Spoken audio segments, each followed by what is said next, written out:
Hello. Let me tell you something about trust. It's a luxury you can't afford. Looking back, I should have known better. My wife cheated on me and got pregnant by another man.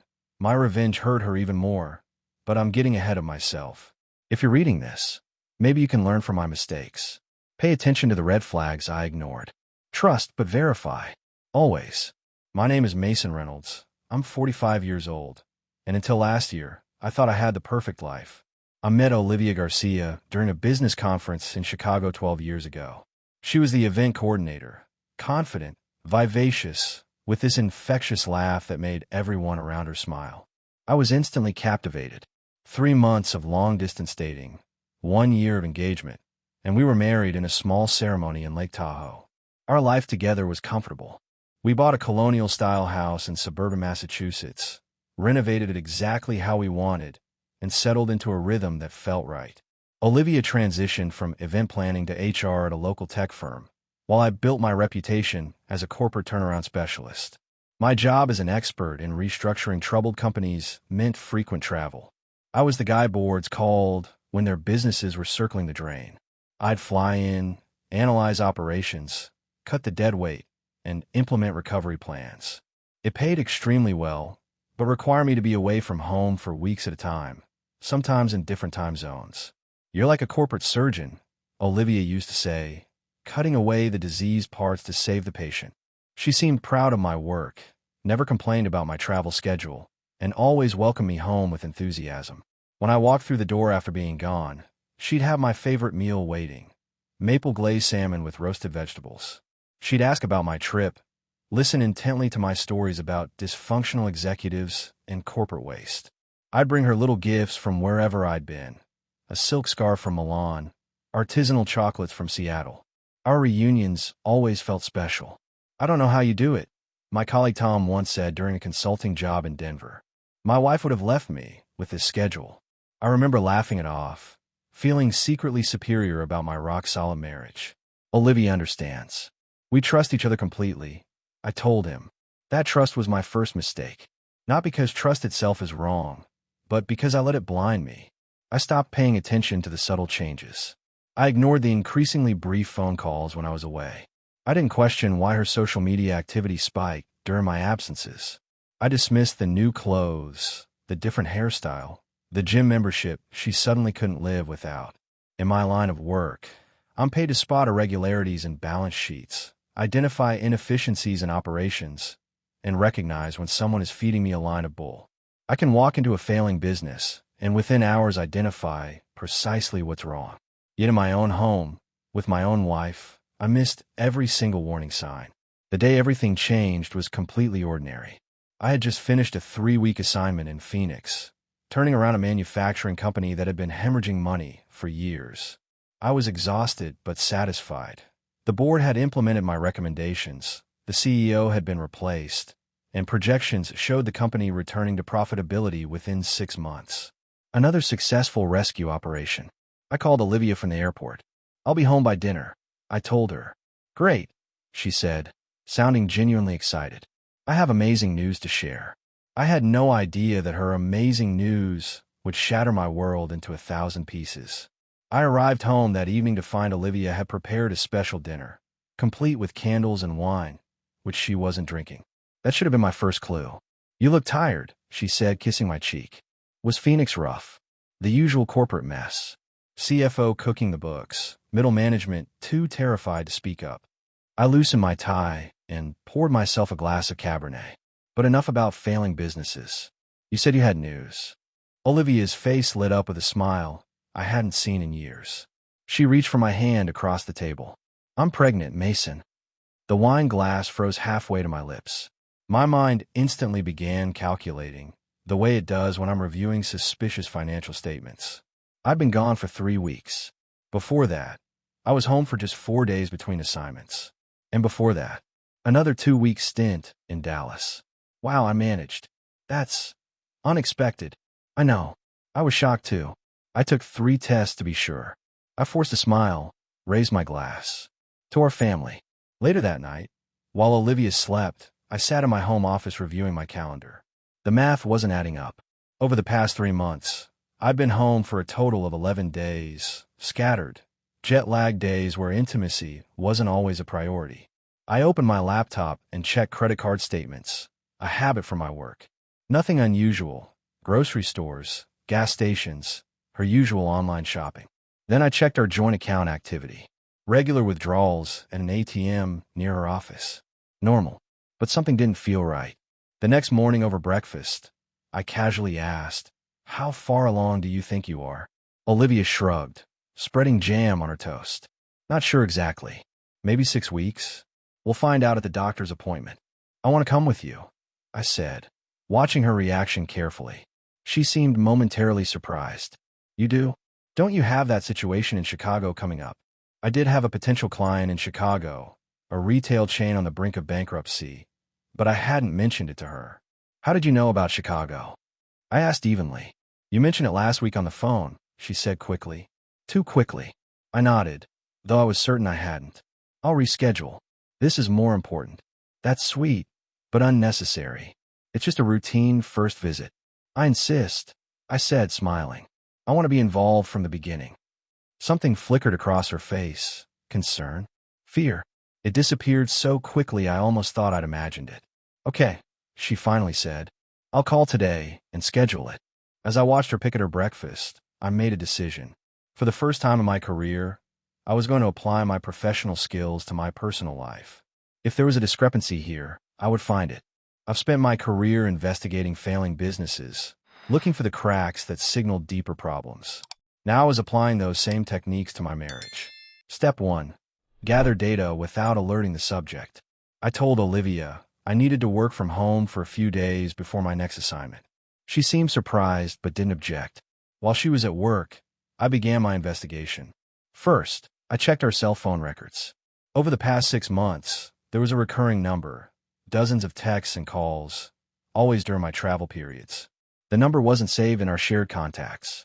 I ran the number through a business database I use for background checks. It belonged to a James Westfield, 38, financial advisor of the same tech company where Olivia worked. Next, I checked our Amazon account history. 2 purchases caught my attention: a book on pregnancy, ordered 4 weeks ago, and a box of premium pregnancy tests ordered 10 weeks ago. Long before she'd shared her surprise with me, I installed a tracking app on her phone remotely through her cloud account. Something I'd normally find invasive, but these weren't normal circumstances. Then I synced her calendar to mine. That evening, I acted normal, asking about her day while noticing she deleted her browser history, something she never used to do. "I thought I'd come to your doctor's appointment Monday," I said casually. "Oh," she responded, briefly hesitating. I actually rescheduled for Wednesday at 2. I checked her calendar later. No appointment on Wednesday. But there was a lunch meeting with JW at 1 o'clock on Tuesday. The next day, I pretended to take a work call while watching her text someone, smiling at her phone in a way she never did with me anymore. The tracking app showed her location at lunch. Not her usual deli, but a small bistro 15 minutes from her office. The final piece. I found a jewelry box hidden in her drawer, a silver bracelet I'd never seen, with an engraving, "Forever yours, Jay." I sat in my home office that night, assembling the evidence like I'd done for countless corporate investigations. The conclusion was inescapable. Olivia was having an affair with this James, had suspected her pregnancy weeks ago, and was now trying to pass off his child as mine. The doctor's appointment was my opportunity to confirm everything. I didn't confront her yet. A cardinal rule of investigations is never to reveal what you know until you have all the facts. I scheduled a video call with my lawyer for the following afternoon. If my suspicions were correct, I needed to be prepared for what came next. In my line of work, I'd seen companies try to hide their insolvency through creative accounting. Now my wife was trying to hide her infidelity through creative timeline manipulation. Both tactics always fail in the end. The day of the doctor's appointment arrived with a strange sense of calm. I had prepared myself for what was coming, emotionally and strategically. "Ready to go?" Olivia asked, grabbing her purse. She looked nervous, constantly checking her phone. "Absolutely," I replied with practiced ease. Wouldn't miss it. The drive to the medical center was quiet. Olivia kept glancing at me, probably wondering if I suspected anything. I maintained light conversation about work, a potential new client, anything but the appointment ahead. The waiting room was filled with expectant couples. We looked just like them. The excited husband, the glowing wife. All a carefully constructed facade. Olivia Reynolds, a nurse called. We followed her to the examination room. The ultrasound technician arrived shortly after. "First baby?" she asked cheerfully. "Yes," I answered before Olivia could speak. "We're very excited to learn how far along we are." The technician smiled, spreading gel on Olivia's stomach. "Let's take a look." I watched the screen intently as a grainy image appeared. The technician took measurements, clicking and typing. "Well, looks like you're about 8 weeks along," she announced. 8 weeks. I kept my face neutral, but inside I felt cold confirmation. 8 weeks ago, I was in Seattle for 12 days straight. "That's wonderful," I said, squeezing Olivia's hand perhaps a bit too firmly. "When would the due date be?" "January 18th, approximately," the technician replied. Olivia was watching me nervously. She knew what I was doing, pinning down exact dates. After the technician left, the doctor came in to discuss prenatal care. I asked detailed questions about conception dates and early pregnancy, maintaining the facade of an excited father-to-be. Most women don't realize they're pregnant until they miss a period, sometimes two, the doctor explained. "And when would that have been in this case?" I asked innocently. "Based on the ultrasound, conception likely occurred around May 14th to 18th. I nodded thoughtfully. I had been in Seattle from May 8th to May 20th. On the drive home, Olivia attempted small talk, but I responded minimally. She knew something was wrong, but wasn't ready to acknowledge it. "Aren't you happy about the baby?" she finally asked as we pulled into our driveway. I parked the car and turned to face her. "I have a question, Olivia. How is it possible that we conceived a child when I was in Seattle for that entire period?" The color drained from her face. "The doctor said those dates are just estimates. It could have been before you left. The timing doesn't work," I replied evenly. "I've checked my calendar. I've reviewed the medical information. And I found the text between you and James Westfield." Her eyes widened in shock, then filled with tears. "Who's the father, Olivia?" She didn't answer, but she didn't need to. Her silence was confirmation enough. "I have a video call with my lawyer in 20 minutes, I said, getting out of the car. "I suggest you start thinking about what happens next." While Olivia cried in our bedroom, I joined a video call with Howard Jennings, my attorney of 8 years. He had helped me structure my business deals. Now he would help me dissolve my marriage. "Mason," he greeted me. "What's this urgent matter?" I laid out the facts methodically. My travel schedule, the pregnancy timeline, the ultrasound confirmation, the evidence of Olivia's affair. Howard took notes, his expression professional. "I'm sorry you're going through this, Mason. What outcome are you seeking?" "Clean break, minimal loss," I replied, the same approach I recommended to clients with failing business units. "I want to protect my assets, especially the business." Smart thinking. Massachusetts is an equitable distribution state. Without a prenup, she could claim half of everything, including your business value. I knew this, which is why I'd already begun planning. I've taken some precautions. Over the next hour, we crafted a strategy. I would transfer my most valuable assets into trusts and LLCs, effectively separating them from marital property. My business would undergo a restructuring, with shares redistributed to reduce my paper ownership. "This needs to happen quickly," Howard advised. "Once divorce proceedings begin, asset transfers look suspicious." "I'll need 2 weeks," I calculated. "I have contacts who can expedite the paperwork." "What about the pregnancy situation?" "I'll demand a paternity test after birth. In the meantime, I'm gathering evidence of the affair." Howard's expression grew serious. "Mason, I've seen divorce destroy businesses. People get emotional, make mistakes. Can you handle this clinically, like one of your corporate turnarounds?" "I already am," I assured him. "Emotions have no place in this situation."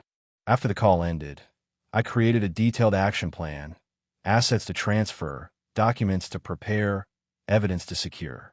I would treat this like any failing enterprise that needed dismantling. Identify the valuable components, discard the rest, minimize losses. That evening, Olivia approached me in my office, eyes red from crying. "Can we talk about this?" she asked quietly. "There's nothing to discuss," I replied, not looking up from my laptop. You betrayed our marriage and tried to pass another man's child off as mine. I made a terrible mistake, she admitted. James was just. I don't care who James is or what he was to you. I interrupted. I care that you lied. Repeatedly. Deliberately. What happens now? Her voice trembled. I finally looked at her, keeping my expression neutral. Now I protect myself. We're done, Olivia. Just like that. 12 years of marriage, and you're throwing it away. The audacity nearly made me laugh. I didn't throw anything away. You did. When you slept with your coworker and got pregnant. I still love you, she whispered. No, I replied calmly. You loved the security I provided while you pursued excitement elsewhere. That arrangement is terminated. She started crying again, but I felt nothing. In my world of corporate restructuring, sentimentality was a liability. You couldn't save a company by clinging to its past glory. You analyzed the current reality and made hard decisions. That's exactly what I intended to do. The next 2 weeks passed in a carefully orchestrated dance. By day, I worked remotely, taking calls from clients while executing my asset protection strategy. By night, I maintained a cold civility with Olivia, who alternated between tearful apologies and angry accusations. You're being cruel, she said one evening as I reviewed paperwork. 12 years together, and you won't even try to work through this. I looked up from my documents. My wife cheated on me and got pregnant by another man. My revenge is simply protecting what's mine, which will hurt her even more than any emotional outburst could. She flinched at my words. Is that what this is about? Revenge? No, I replied calmly. It's about consequences. You made choices. Now you deal with the results. Behind the scenes, my plan progressed perfectly. My business underwent restructuring, with majority control transferred to a holding company in Wyoming. Our house was remortgaged with the funds directed to business expansion. Our joint investment accounts were liquidated for new opportunities. Howard called to confirm our legal strategy. The paperwork is nearly complete. When do you plan to file? Next Monday, I replied. Everything will be finalized by then. And Olivia? Any complications? She's emotional, but unaware of the financial moves. She assumes we're headed for a standard divorce with a 50-50 split. Howard sighed. She's in for a rude awakening. On Friday, I received confirmation that the last transfers were complete. My wealth was now effectively shielded. I scheduled a DNA sample collection for the following week, redundant given the timing evidence, but necessary for court. That evening, I packed a suitcase while Olivia watched from the doorway. Where are you going? She asked. I booked a hotel for a few days. I'm filing for divorce on Monday. Her face paled. Mason, please. Can we at least try counseling? For the sake of what? I interrupted. A child that isn't mine? A marriage built on lies. I made one mistake. A mistake is forgetting an anniversary. Sleeping with a coworker for months and trying to pass his child off as mine is a deliberate betrayal. Tears streamed down her face. What about our home? Our life together? I closed my suitcase with a decisive click. You should start looking for an apartment. I'll be keeping the house. You can't do that, she protested. Half of everything is legally mine. I smiled thinly.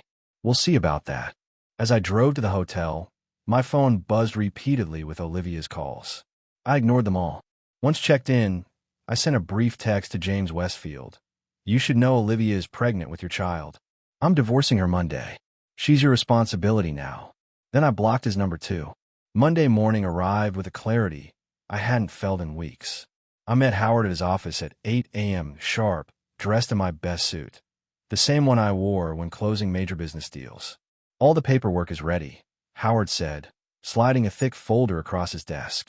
We're filing for divorce on grounds of adultery, with supporting evidence. I signed where indicated, each signature feeling like another nail in the coffin of my marriage. What's your next move? Howard asked. Back to work, I replied. I have a new client in Detroit, manufacturing company on the brink. I'll be there for the next 3 weeks. Howard nodded approvingly. Good. Distance helps in these situations. Have you spoken to Olivia since Friday? No. I've blocked her calls and texts. Any communication should go through you. As if on cue, Howard's phone rang. His assistant's voice came through the speaker. Mr. Jennings, there's an Olivia Reynolds insisting on speaking with you. Howard raised an eyebrow at me. I nodded. Put her through, he said. "This is Howard Jennings. Where's my husband?" Olivia demanded, her voice tight with anger. "Mrs. Reynolds, I represent Mason in your divorce proceedings. All communication should be directed to my office from now on." "Divorce proceedings?" She sounded genuinely shocked. He was serious. "Very serious. You'll be served papers this afternoon." "This is ridiculous. We need to talk this through like adults." Howard's response was measured.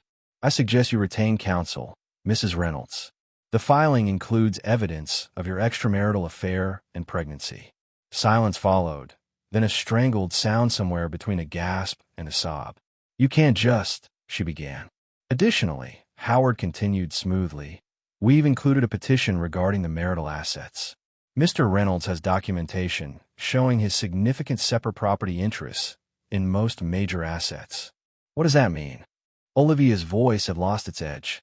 "It means you should get a lawyer," Howard replied. Immediately. After he hung up, I checked my watch. "The process server should be at our house within the hour." Howard gave me a searching look. "You're handling this remarkably well. It's just another failing enterprise that needs to be wound down efficiently," I said. "I've had plenty of practice." I left his office and drove straight to the airport. My phone buzzed continually with calls from unknown numbers. Olivia using different phones, no doubt. I ignored them all. On the plane to Detroit, I ordered a scotch and reviewed the file on my new client, a third-generation manufacturing business drowning in debt, with outdated equipment and a bloated workforce. Another situation requiring tough decisions and strategic cuts. As we reached cruising altitude, I received a text from Howard. "Papers served. Subject extremely distressed, but accepted service." I put my phone in airplane mode and opened my laptop. The marriage was officially over. Now it was just a matter of minimizing losses and extracting maximum value from whatever remained. Just another day in the business of corporate restructuring. 3 months passed in a blur of depositions, financial disclosures, and court appearances. I split my time between the Detroit client and divorce proceedings, treating both with the same analytical precision. Olivia had hired Patricia Dawson, a shark of a divorce attorney known for aggressive tactics. At our first joint meeting, Patricia slammed a folder on the conference table. "These asset transfers are textbook fraud upon the court," she declared. "We'll have them reversed immediately." Howard remained unruffled. "The business restructuring began years ago, documented with proper corporate minutes and tax filings. Your client was aware and signed off on multiple transactions." This was stretching the truth. While the groundwork had been laid years earlier, most decisive moves happened after I discovered the affair. But everything was properly backdated and documented. "Ms. Dawson," I interjected, "I've been in the business of corporate restructuring for 15 years. These arrangements are standard practice for protecting business assets from liability. Liability including cheating wives." Patricia shot back. I met her gaze evenly, "including any potential threat to business continuity." The judge assigned to our case was Eleanor Michaels, a no-nonsense veteran of family court who'd seen every trick. At the preliminary hearing, she reviewed our financial disclosures with a skeptical eye. "Mr. Reynolds," she said, peering over her glasses, "you expect the court to believe that despite a household income exceeding $400,000 annually, you personally own assets valued at just under $100,000. "Your Honor," Howard responded, "my client's personal assets are indeed limited. His business interests, held through properly established corporate entities, represent the majority of his net worth." Judge Michaels frowned. "And these entities were established when the primary holding company was formed in 2018, Your Honor. Subsequent restructuring occurred over the following years." She didn't look convinced, but moved on. Meanwhile, Olivia's pregnancy progressed.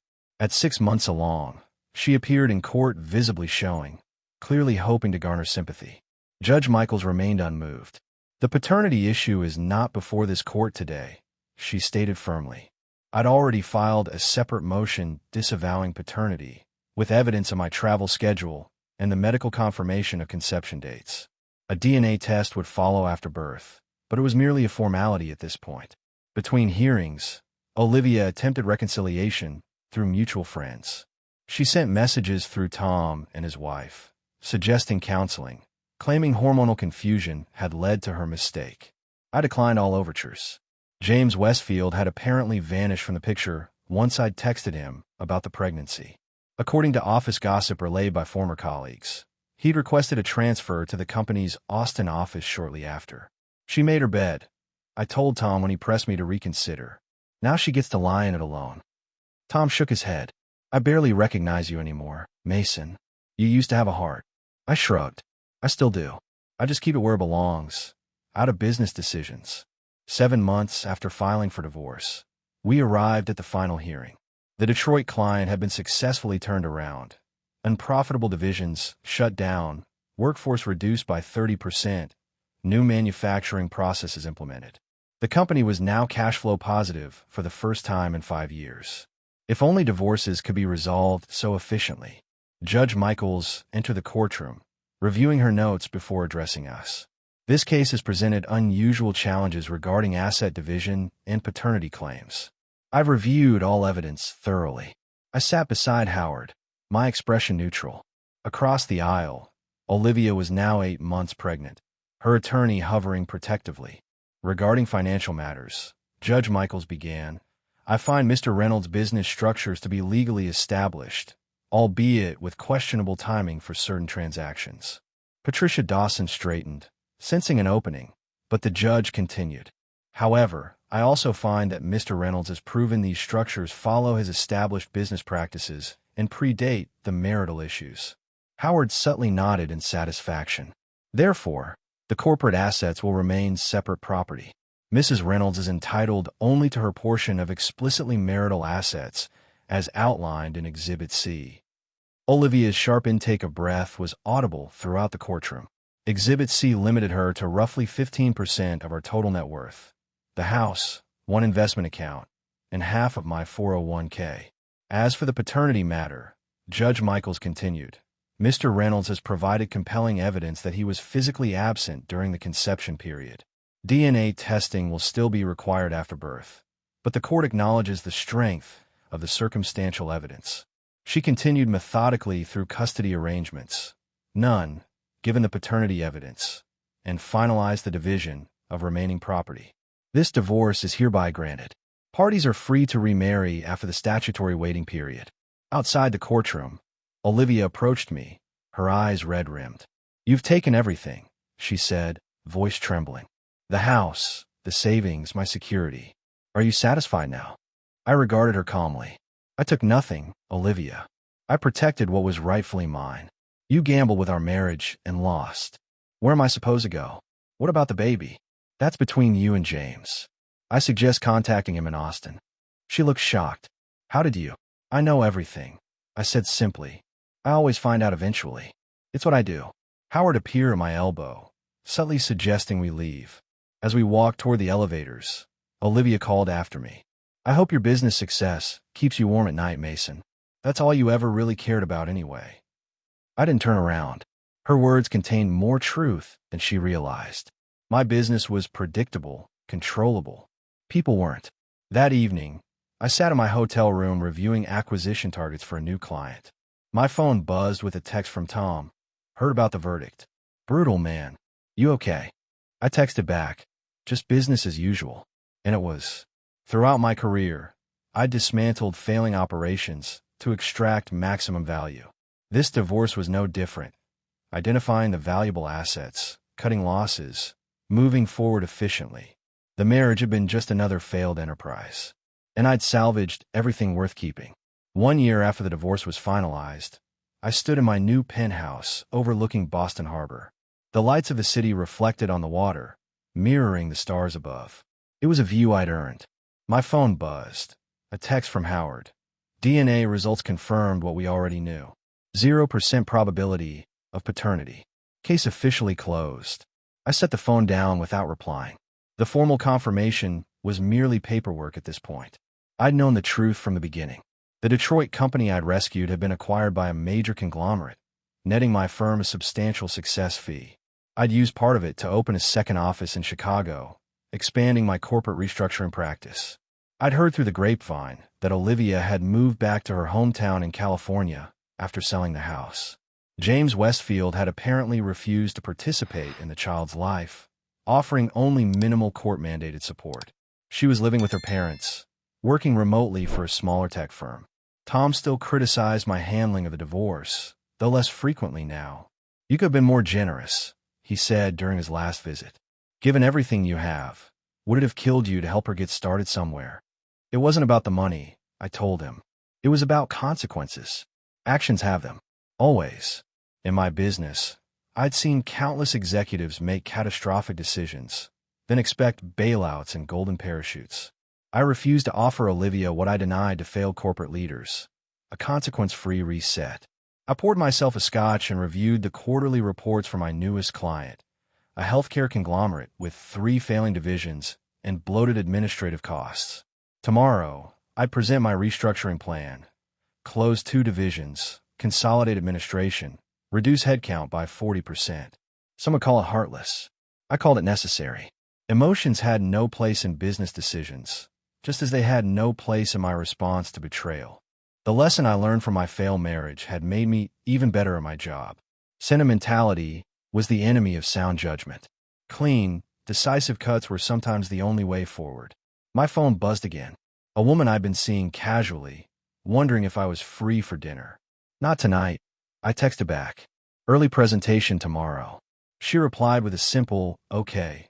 No drama, no pressure. Just the way I wanted things now. Clear boundaries, defined expectations, no illusions of forever. Some might call my new life cold or empty. They'd be wrong. I'd simply restructured my personal life the way I did failing businesses. Identified the weaknesses, eliminated vulnerabilities, focused on core strengths. Trust was a luxury I no longer afforded anyone. Verification was my new standard operating procedure.